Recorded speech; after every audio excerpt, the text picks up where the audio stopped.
yourself, clap and make some noise.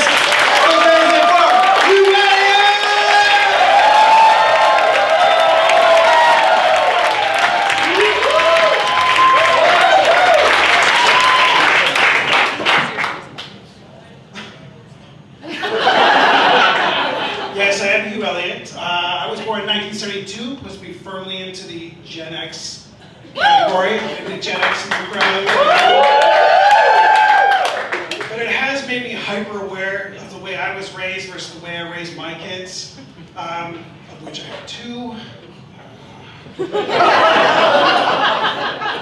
we would get home, our parents would say, go out and play. They never asked any questions, they never gave any other commands. It was just go out and play, come back when it's dark, we'd come in, we'd get fed, there were no questions, they didn't give a shit where we were. They didn't like to burn anything today, you know.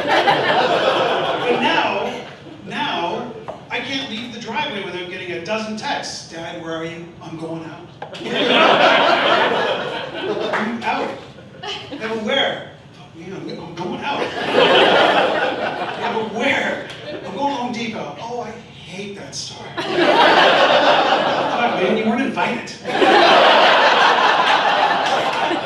Honestly, what I really need help with is the difference between trauma and an inconvenience. My dad bounced when I was 17. That kind of had an impact on me for my entire fucking life. My kid told me the other day, you gave me trauma when you knocked on my grilled cheese sandwich.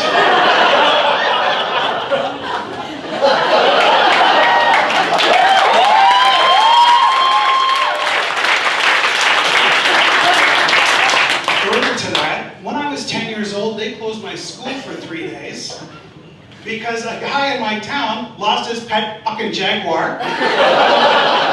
To paint the picture, a jaguar is a jungle cat that can get up to 6.5 feet in length and up to 350 pounds. And its typical prey is rodents the size of 10-year-old kids. And they just said, walk home. But don't run, because you look like prey to a jaguar. And I know what you're thinking. I know some of you from younger generations are thinking this. Why didn't your parents pick you up? And oh, you dear sweet child. There were only 3 reasons we would get picked up in the 80s. 1 was explosive diarrhea. They run out of lost and found pants and gym shorts. 2, of course, was that you were bleeding a little bit too bad for the nurse, but not bad enough for an ambulance. And 3 was that you were expelled. And if your parents came to pick you up because you were expelled, you were probably visiting number 1 and number 2. Yeah. But anyways, shit. When I was 10, up until now, I've had to work to make money. If I wanted money, I had to actually figure it out. I asked my kid the other day, how would you like to help out around the house?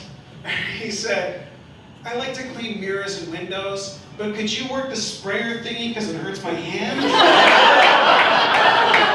And honestly, the worst part is I just have to redo it anyways. Fire him. Because he report me to HR. HR being my wife, and I already have 2 strikes with her.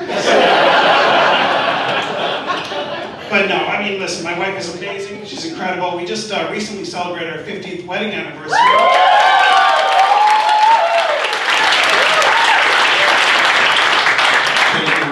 It's love. 18-year-old kid, 15th wedding anniversary.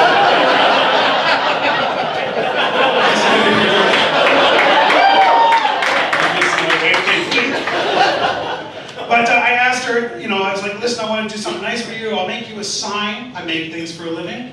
And I just don't know what to put on it. And she said, how about help wanted?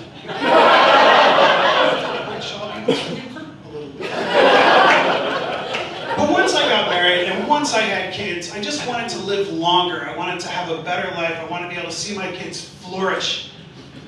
And unfortunately, that's a lot of fucking work. I mean, I know I look kind of amazing, but when I was 20, I I looked incredible. I was like a new carnival ride. I was shiny, fucking no sound beyond the screams of the people who got on there. The line was long and everybody wanted to ride. That ride was awesome!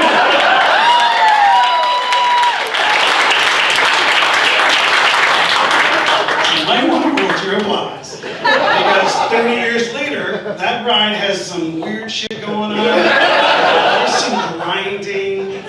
There's a smell that no one can really identify. It never goes away. And I only have one person in line anymore, and she's a season's pass holder. And she feels obligated to try it at least once a year. And that ride is not quite as long as it used to be. Thank you, everybody.